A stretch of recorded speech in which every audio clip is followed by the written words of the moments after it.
Bonjour Joël.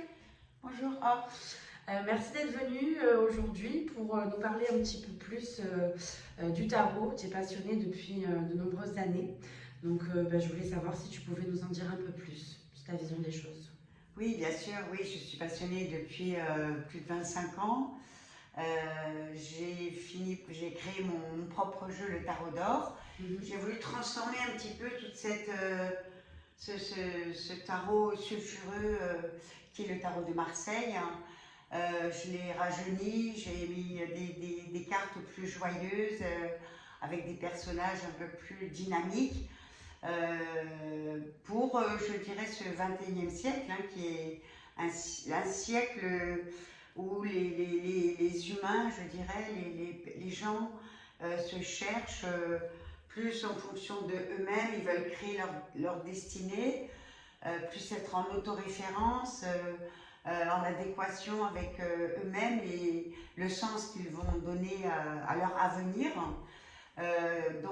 Oui, j'ai dépoussiéré ce tarot parce que le tarot de Marseille, à mes yeux, était très austère, euh, empreint de toutes ces époques sombres de l'Inquisition. Et encore aujourd'hui, malheureusement, le tarot est décrié dans le sens où c'est toujours un petit peu la magie, la sorcellerie. Or, le tarot est un outil de connaissance de soi, initiatique et qui va chercher dans notre intime, voire dans notre être. Ok, très bien. Et du coup, pourquoi avoir créé le tarot d'or, sachant qu'il y a beaucoup de tarots, notamment le tarot de Marseille? Mais en fait, c'est venu au fil de mon étude, au fil de l'apprentissage avec le tarot, parce que moi j'ai Mhm. étudié le tarot de Marseille, tu étais petite, hein, et je travaillais avec le tarot, et un jour tu m'as dit, maman, je veux jouer au tarot. Et j'ai dit, mais non, tu es trop petite, puisque tu avais entre 5 et 6 ans, et je t'ai dit, je vais te créer un tarot. Et un tarot pour les enfants. Ça a été ma première création, le tarot d'or pour les enfants. Aujourd'hui, il est diffusé et il est utilisé pour les parents, voire les éducateurs ou les thérapeutes pour enfants, à mieux les connaître. Les enfants doivent exprimer leurs émotions, leurs peurs, leurs désirs, et comme ça, on peut mieux les accompagner. Mhm. Oui, je me rappelle très bien de ce moment-là. Du coup, c'est devenu un outil réellement pour les thérapeutes, les pédopsychiatres, c'est ça? Tout à fait, Ok, tout à super, fait. intéressant. Et par la suite, tu as créé du coup ce deuxième tarot pour les adultes. Tout à fait. Donc, évidemment, j'ai continué mon chemin d'évolution avec le tarot. Ça m'est apparu comme une évidence de créer un vrai tarot, je dirais, Oui. avec la structure du tarot. Tarot, ça veut dire chemin, hein, tar, tar, c'est le chemin. Donc, et c'est aussi rota.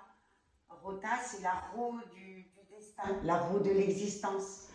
Donc, tout naturellement, j'ai retravaillé les 22 arcanes majeures du tarot.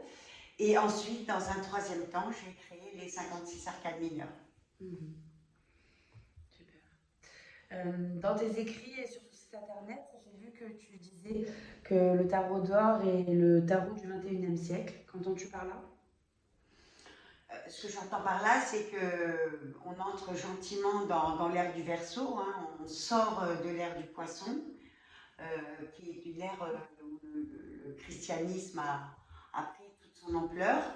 Et c'est pour cela que dans le tarot de Marseille, on a le pape et la papesse. Mais en finalité, ces deux personnages n'ont pas grand-chose à voir avec le tarot, si ce n'est la religion. Mais pour moi, la religion, c'est la religion du cœur. Et comment on va créer une alliance avec soi-même. Mhm. Donc, ça me gênait beaucoup de... Le pape, il a toute sa place dans la religion, hein. C'est le souverain de la religion catholique. Mais le tarot, c'est un chemin personnel Mhm. qui va apporter quoi? Qui va apporter la liberté. Donc en fait, je l'ai enlevé de cette gang qui l'enfermait un petit peu. Je l'ai libéré. C'est pour ça que je l'appelle le tarot du XXIe siècle. Ok, bah, c'est beaucoup plus clair. Bah, je te remercie, Joël, pour toutes ces informations. Merci, Or. Et à très bientôt. À bientôt.